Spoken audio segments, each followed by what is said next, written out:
Cardinals 13, Hornets 7. I got caught in mid. Hey, Gino, I got caught in mid-bite. They caught me. Did you? Oh, I thought I heard a little trying to swallow that sandwich there. 3rd and 15. I'll tell you, those guys are slick in the truck. They know just when to bring it back to you. Davison makes this play right here. The ball game's over. Just call it over if they make it. Right down the he got an interference. Oh, Yep. Tough call. But it was there. It was interference. The defender hit Glanton too soon over the middle. And the shame of it was that the pass was way behind Glanton and would have been incomplete anyway. Number one. Number two is if he does catch the football, he doesn't have the first down. He still has another down to pick it up, but they're still a yard short. Yep. The fact is, it's pass interference, and that's an automatic first down for the visitors. And with 4:33 to play, as we'll look again, nothing Dick DeLodge likes more than a fresh set of downs. The way he threw this ball, though, there's some steam behind that. That's a good throw. You know, can't wrap him. Got to get there before the ball does. First down. Yep.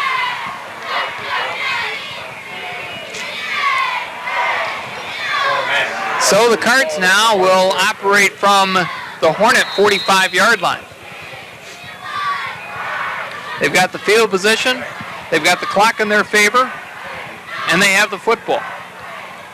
It's going to be tough for Kearsley at this point. With Davison's offense, the way they've looked here in the second half, they're going to bring everyone, they're going to gamble, and this is what happens when you gamble. Huffman breaking into the clear, one man to beat, and finally it was Kinnish, the last man in the Kearsley defense to bring him down, but not before Huffman rambled down to the 20-yard line for 25 big Cardinal yards. When you break that first seam, and the defense is blitzing and bringing everyone the way, there's no one there. There's no one to tackle except the defensive back, and that's what happens sometimes. And you know, we've been wondering and wondering whether the Hornet defense might finally start wilting. We may finally be seeing that. Officials timeout here and a welcome breather for the home side. Huffman will go out. Replacing him will be Trent McFeeters. And you know, this is so typical of a Dick DeLodge coach team. They just have 4 or 5 running backs who are strong and quick and are tough to bring down. He keeps rotating them out of that wishbone attack, and they just eventually wear the opposition down. 1st and 10 from the 20 of the Hornets for the Cards. And the slant to Paul Allen. Allen is shoved back. There's 6 defenders right there on that ball carrier. Kearsley's not giving up. Those kids out there are playing. Scott Houle and Scott Gruel, a couple of Scots leading the defensive charge there for the Hornets. 3.5 minutes to go now. 13-7 Davison in this Big 9 conference contest. Monty Travis checks to make sure his backfield's aligned in the option. Gave it away to Mitch Huffman, and he was slammed to the turf. That's not giving up, is it? That's no way. Left side defensive tackle, number 66, Brian Newcomb, gave him the heave-ho. 3rd and 12 now, and Kearsley will call time. Jack Pratt wastes no time getting out there to give his charges some extra words of enthusiasm. While we have a few minutes, I'd like to thank Comcast Cable again. Dick DeLodge across the way, getting Austin Philo back into the game. Mike Patowski and Gene Johnson, along with his father. You know, DeLodge, by losing that first ball game, you know, I said that, hey, the championship is still theirs. You know, it's right there in their hands. All they have to do is go out and beat every team they play in this league, and they win the championship. Well, sure, they're gonna play Powers later on in the year. Yes, they're gonna play Grand Blanc later on in the year. You know, so the situation is not out of the Cardinals' hands. Kearsley still need some help. They need some immediate help. With 3:10 to go, they've got to force a turnover and drive back down the other way and stick the ball into the end zone. 13-7. Cardinals lead it 3rd and 12 from the 22 of the Hornets. They're just going to throw it out into the flat and see if number 91, Joe Glanton, can get away. And finally, he's stopped. Well, he was like a big tree there that just wouldn't he wouldn't go down. Couldn't be cut down. Tight end mentality. Takes more than one guy. Takes more than one. Spoken like a bona fide tight end.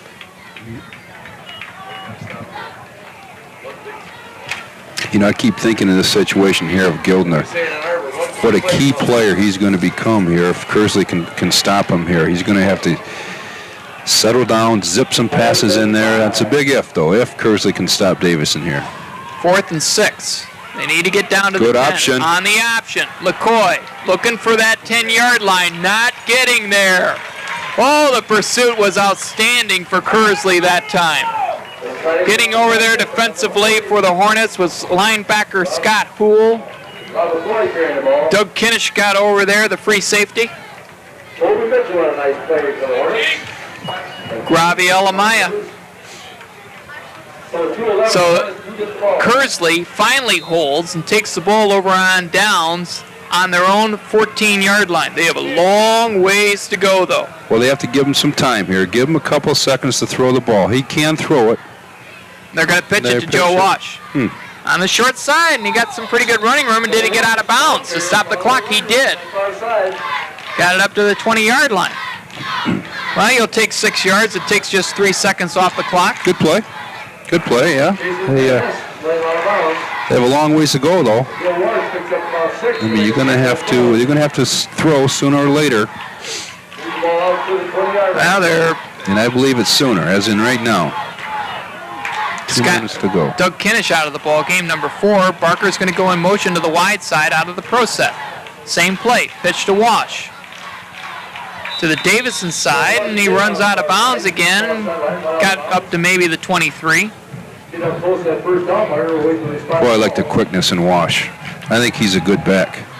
Well, I'll tell you what I've noticed about him, Gino, is that he gets to top speed very quickly. Yeah. After the first 2 or 3 steps, he's already running at full speed. That's quickness, quick acceleration. He may be able to run him down from the back in the open field, but you can't beat him in 10 yards. Wash. And fumbled the football. Looked like he just kind of threw the football. Wow. Kearsley still has it, fortunately. We're looking for reasons why he didn't play the first half. Well, I tell you what, there could be one of them right there. You have a back that will fumble the football. I don't know that for a fact, but I do know for a fact if you have a back that will fumble the football, you can't. Well, watch the way this football gets dislodged from Wash, and it was batted around. He lost it. You have to know that the defense is going for the football. And assistant Bob Harris. My partner, Tom Busling, was Clark. Yeah, it looked like as soon as he entered the line of scrimmage that the ball was just slapped away from him. There's a man with a Michigan hooded jacket Sergeant on right Middleton. down below us. Who is that? Sergeant Middleton, head of the homicide department, City of Flint Police. Good friend of mine and Kearsley supporter. And we want him to stay a good friend of yours. Absolutely.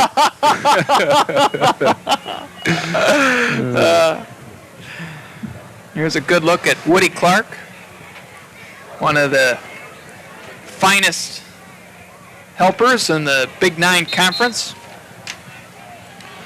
4th down and 5 now, and there's no real decision here with 1:44 to play. Kearsley has to go for it. They need to keep the football and get 5 yards here and move the chains. Gildner's got the split backfield. He's got Barker wide right, straight back to throw. He's there. Has good time. Now he's flushed out of the pocket, throws on the run. Get it, Barker. No. The Cardinals stop him at the 45-yard line. It looked going up with Barker that it was number 11, Joe Tiller, the junior. And Tiller did a great job of ensuring that Barker did not catch the football. He didn't necessarily go for the interception, but just wanted to slap the ball away from Barker, and he did an excellent job of that. Well, he's flush from the pocket. I thought maybe he could stay in there. He scrambled a bit too early, in my opinion, there, and it's tougher to throw on the run than getting set up. And, you know, he had a couple receivers there, but good defensive play. Tough situation to be in like that, 4th and 5. I mean, it's a must play. You have to do it. A lot of pressure on the quarterback. So the Cardinals take over, and their task now is simply to hold on to the football and run out the clock. And the quarterback just kneeled down with the ball.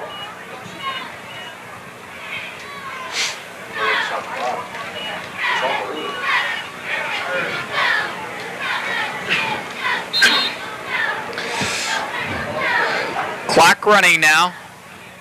Down to a minute 13 in the contest. Kearsley will drop to 0-3 on the year. Certainly a spot that Coach Jack Pratt and his Hornets are not accustomed to, but they will come back. And Kearsley is going to be a factor in the league still, I think, in this way. They're going to beat some good teams. They're going to be a genuine spoiler. That's right. I mean, anyone who's going to come and play Kearsley is going to have a challenge on their hands. I don't care what team it is. They've played this Davison team tough. They played the Powers team tough. They had an off week that second week, but they're going to be a factor in this race still. Yeah. Not in contention to win it, but as a spoiler, like you say. Right. And if teams don't look past their record, they're going to be sorry. Monty Travis right now is just putting his knee down and taking one short loss after another, and it's now up to 4th down with 19 seconds left to go. Davison ups their record to 2-1, and as we talked earlier, they're in control of their destiny. They play unbeaten in the Conference Grand Blanc later in the year, unbeaten in the Big Nine Flint Powers later in the year. If they beat all those teams, they'll be going to the state playoffs, and they'll be Big Nine Conference champions again. Once again, like you said, once again. Yeah, I think they're going to get better and better. Most option teams do. It takes time. It takes timing. It takes repetition to run that option to perfection. And the kid can throw. Travis can throw. They're going to be good, and they play the solid defense. But, most importantly, they just dominated the second half. They held on to the football. They played Davison offense, just holding on 2 or 3 yards at a crack, hitting the big pass, making the big run when needed. Travis did an excellent job of that tonight, and that Huffman's a big kid, number 32. He can really lug the football. And Travis just going with a quarterback sneak forward this time, and now 15 seconds left to go, and Kearsley will take over. And get a playoff. They'll get at least one playoff, maybe two. They could get to it, depending on what he does here. He's going to have to. Well, we'll look for the home run ball, the Hail Mary. Barker to the right, and Doug Kinnish to the left. They got, looks like number 89, Dan Smith in the slot. Well, a little razzle-dazzle here. Pitch back to Kinnish. Kinnish throws, and he just couldn't airmail it long enough to Scott Barker. So 6 seconds left, and they'll try it one more time. I don't think Davison's going to be fooled at all by any razzle-dazzle in the backfield. Well, Do you, Gino? No, they'll send 3 men to put some type of pressure on and keep everyone else back at least 15 to 20 yards like we're seeing right here. The backers are back 10 yards. Defensive backs are back 20 yards. Yeah, more like 30. 30 yards, yeah. Now here's the same play. Yeah, Pitch back to the former wideout Kinnish, and Kinnish is going to get sacked. Yeah.